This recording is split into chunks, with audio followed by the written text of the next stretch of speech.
Aerodynamically यह mission fail होना चाहिए था।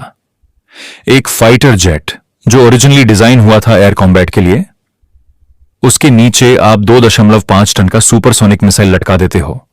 ना सिर्फ वेट बल्कि drag, air flow disruption, engine stability, सब कुछ कोलैप्स हो सकता था।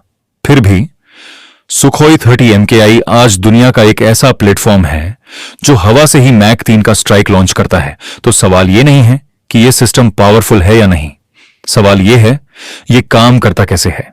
और जैसे जैसे हम आगे बढ़ेंगे आप समझोगे यह सिर्फ एक मिसाइल इंटीग्रेशन नहीं है, यह है प्योर फिजिक्स को कंट्रोल करने की इंजीनियरिंग।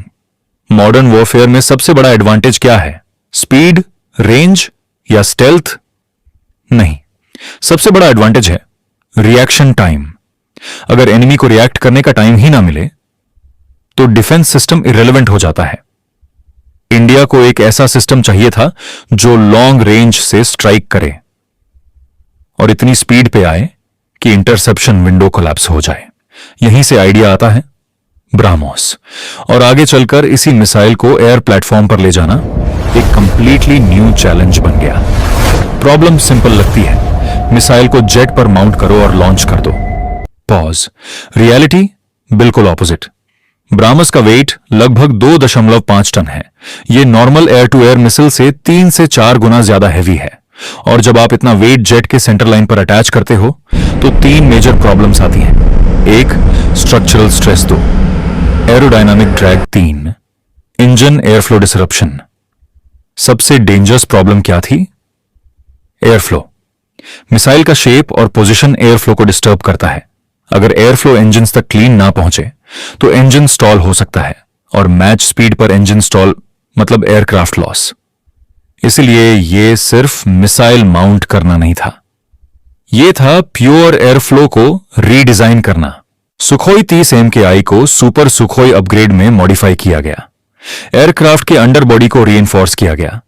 स्पेशल पाइलॉन्स डिजाइन किए गए जो 2.5 टन लोड हैंडल कर सकें। लैंडिंग गियर को भी स्ट्रेंथन किया गया क्योंकि टेक ऑफ के वक्त पूरा वेट इंपैक्ट करता है।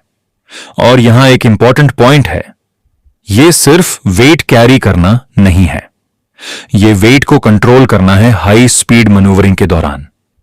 और अब तक आप समझ गए होंगे प्रॉब्लम सिर्फ स्ट्रक्चर की नहीं थी, रियल चैलेंज अभी भी बाकी है। Release moment.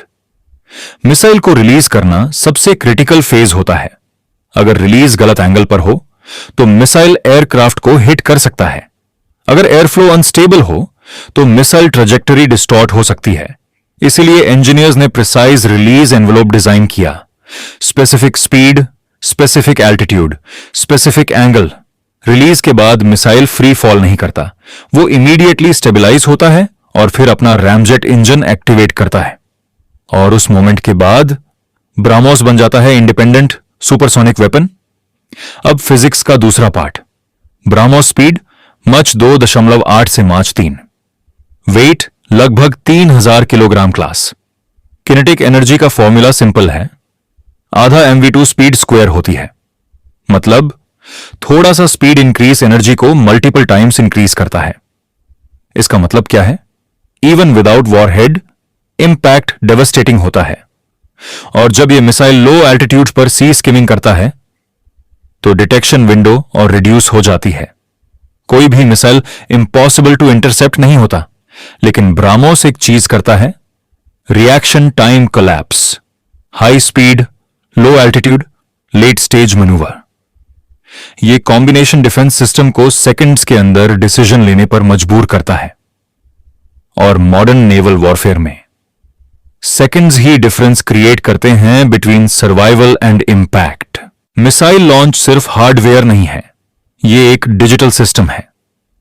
Pilot target feed करता है, मिशन कंप्यूटर कैलकुलेट करता है, मिसाइल को मिड कोर्स गाइडेंस मिल सकती है। और एक important feature, fire and forget. Launch के बाद पायलट को मिसाइल गाइड करने की जरूरत नहीं। और यहां आप नोटिस करोगे यह सिस्टम सिर्फ स्पीड पर डिपेंडेंट नहीं है, यह प्रिसिजन पर भी डिपेंडेंट है। अब इसका रियल इंपैक्ट समझते हैं। एयर लॉन्च्ड ब्रह्मोस इंडिया को अलाउ करता है long range, precision strike. Sukhoi 30 MKI already long range platform है। उसके साथ ब्राह्मोस इंटीग्रेट होने के बाद यह एक एयरबोर्न स्ट्राइक सिस्टम बन जाता है। मतलब टारगेट्स को हिट किया जा सकता है without entering heavy defence zones. और यही है इसका रियल पावर, डिस्टेंस कंट्रोल। यह सिस्टम फाइनल नहीं है, यह बिगिनिंग है। ब्राह्मोस एनजी लाइटर वेरिएंट के रूप में डेवलप हो रहा है। फ्यूचर में एक एयरक्राफ्ट मल्टीपल मिसाइल्स कैरी कर सकता है। और next stage hypersonic systems, mach 5+ speeds. और जब स्पीड इतनी हाई हो जाती है तो इंटरसेप्शन थ्योरी और कॉम्प्लेक्स हो जाती है।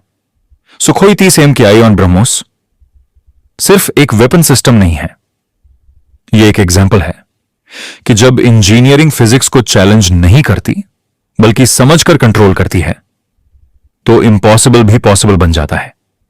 मॉडर्न वॉरफेयर में पावर सिर्फ साइज से नहीं आती, पावर आती है स्पीड, प्रिसिजन और टाइमिंग से। और शायद इसीलिए यह सिस्टम सिर्फ एक मिसाइल प्लेटफॉर्म नहीं है, यह एक स्टेटमेंट है।